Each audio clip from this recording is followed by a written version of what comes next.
Morning, everyone. How are we doing today? Wednesday, July 22nd. This is your financial news. Sorry, a couple minutes are late today because I try to target 7:30, but my 15-year-old puppy's not feeling very well, so I had to take care of him this morning. Remember, we're going for 140 thumbs up. Let's see if we can get there. We're a little short on yesterday and the day before, but I trust we will get there. And of course, the return to you for 140 thumbs up is I will spend an hour with you on Saturday at 8 a.m. just answering your questions. So put them in.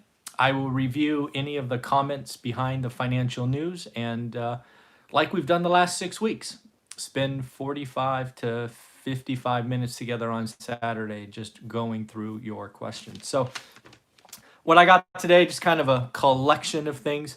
First and foremost, it is clear that the relationship with China is going to get worse before it gets better. I think it's fair to say we are in, or at least on our path to a Cold War. Again, remember, Cold Wars don't necessarily mean battlefields with soldiers, but instead intellectual property, currency, money, things of that nature.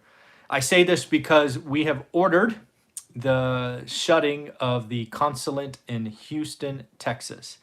There's obviously a lot going on there, but it appears that we have detained 2 Chinese nationals, and it looks like we are accusing them of hacking some court filings.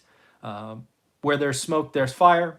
I suspect the story is much bigger than that, but it would be fair to say that China, I would expect China to respond in kind, actually probably bigger. They will probably be shutting down or kicking out or just being cranky. You should expect that this is going to be going on for years, if not decades, this Cold War. I remember the Cold War with Russia where we would actually get under our tiny student desks because we were afraid this or that would happen way, way back in grade school. So yeah, these will go on for a while. Next up, looks like the U.S. government has agreed to buy 100 million doses of a vaccine that Pfizer and BioNTech are producing to the tune of $2 billion. Couple things about this agreement. A, it has to go mainstream, so it's not like they're buying it before it's approved, so cool. And second, their intention is to give it free to the American public that so chooses to get it. So again, pretty good strategic play, I would think, right? Get first in line, sign the big deal, make it contingent on approval, and then ultimately have that be free to the citizens that choose to sign up for it. So pretty cool. Bill Ackman's back in the news. I am not a huge Bill Ackman fan. I still remember while I was running in March, him getting on CNBC and saying basically the world is over, Hilton's going to zero, and all of those things, and then turn around and see that he made, what did he make? I actually wrote it down. His hedge fund made $14 billion on the way down and then buying on the way up. That is the most talking your book I have ever seen. And I'm aghast that CNBC or Bloomberg puts that guy on TV anymore. He certainly, in my opinion, took advantage of a situation like no other. Personally putting $2 billion in his own war chest. And that just makes me sick, frankly. He scared everybody. They reacted in kind.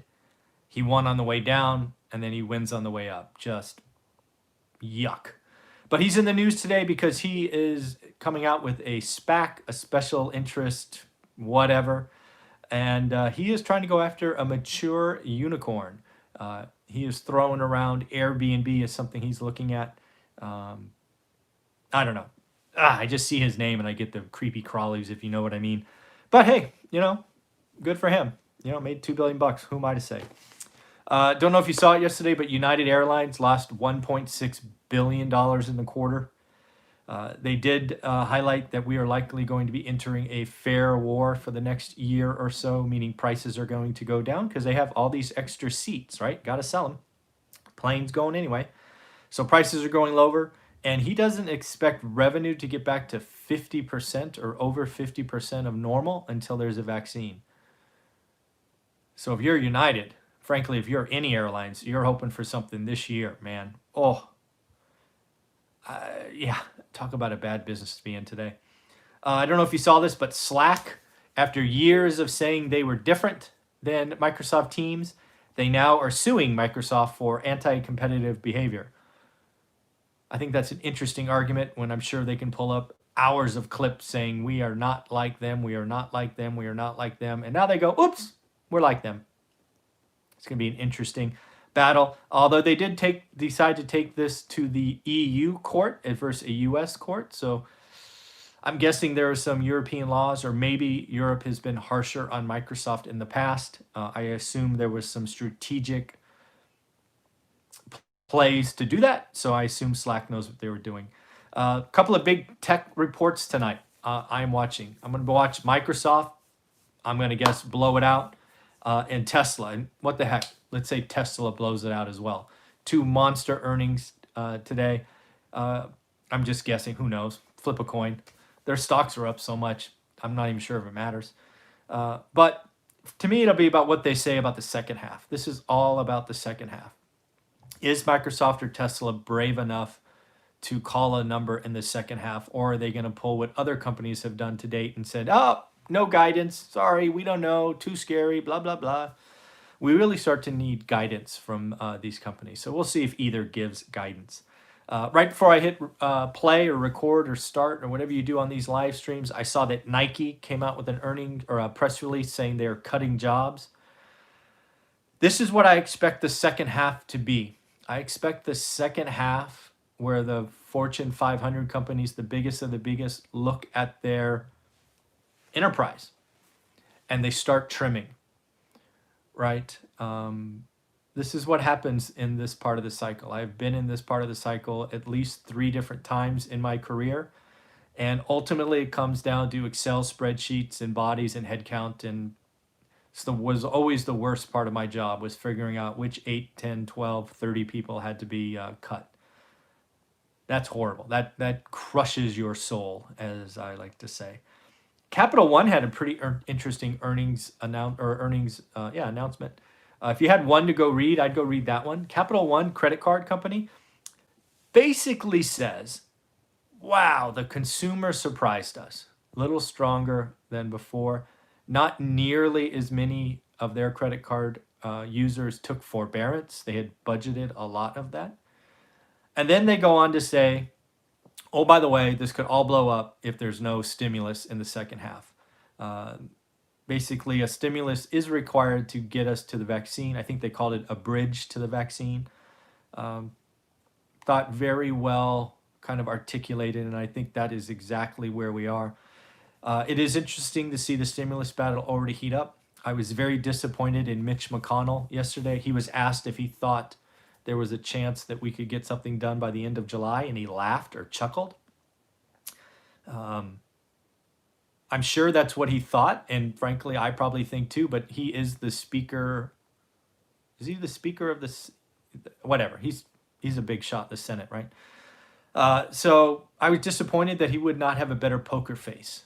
He's been doing this a long time, career politician. I would have liked to see him have a better poker face and frankly lie to us and say, yeah, we're going to fight for it. We're going to work 24/7, blah, blah, blah. Instead of the chuckle he gave. That was not cool, Mitch. You're better than that. Or maybe you're not. I don't know. I don't know Mitch at all. Looks like Major League Baseball is the first sport to go, has opening day. It's actually a night game tomorrow, Thursday. That snuck up on me. And then lots of games start Friday. 60-game season, big sprint. Live sports are coming back. NBA is right around the corner, my favorite. So it'll be interesting to see if all of these day traders who are bored switch to betting sports. Who knows? I wonder if volume's going to change in the stock market. It'll be interesting to see. And then, of course, we can't close this out without talking about existing home sales. Lots of great numbers. Month on month, these are first June numbers. So this is June compared to May. Up, let's call it 21%. That's a huge jump, right? The largest on record. A couple other things I noticed. It is down 11% year on year. That is interesting to look at because, again, month on month is one thing, year on year is another. But the supply year on year is 18% lower. That's nearly 1 in 5 homes. Didn't have a chance to check the math behind this, but it was in the note. It says that 300,000 listings lower now versus before. So I have to assume that if there were those additional listings, that we would be selling even more homes. It is very supply driven. We've been talking about this for at least a month on this channel. This is why it is so dangerous. A couple of things I did see kind of buried in the reports is investors, you and me, only made up 9% of the purchases. I'm guessing, I'm not really sure how they claim investors. It might be the type of loan, or maybe it's cash, I'm not sure. But they said 9%. Why that was interesting is it's lower than it's ever been, or at least lower than it's ever been the last 5 years. So first off, good job. This is a crazy market. This is not a market for investors to get profitable deals. So that is interesting. And then days on market crashed to 24. That's wicked fast for real estate. And 35% of the purchases were first-time home buyers. All great data, all what we've been seeing, but now validated in the data. So, again, I think it is. I've been getting a little heat from people that don't watch this channel a lot, but I think real estate, the single-family home in non-vertical cities is going to go up. So that is good for owner-occupants, but bad for investors. I've got some comments here recently about why are you telling me prices are going up and not buy? Well, I'm a cash flow investor. I don't want to bet on appreciation. Look at my spreadsheets or I don't talk about appreciation. It's the cherry on top. It shouldn't be part of your business decision because it could go away in a heartbeat. And I've seen it, and I've been doing this 20 years. So yes, I think prices are going up. And yes, I think it's dangerous for investors. And no, investors shouldn't buy negative cash flow. It's called an alligator property. It's a big part of my book. All right, there's my little soapbox. Sorry. All right, everybody, that's what I got. Just to let you know, I have 2 interviews today. Anna Kelly is coming back. I'll be talking to her in 10 or 15 minutes. And we have a new realtor joined the hub in Fresno. So we're going to get to meet him as well. All right, have a wonderful day. Take care of yourself. Bye.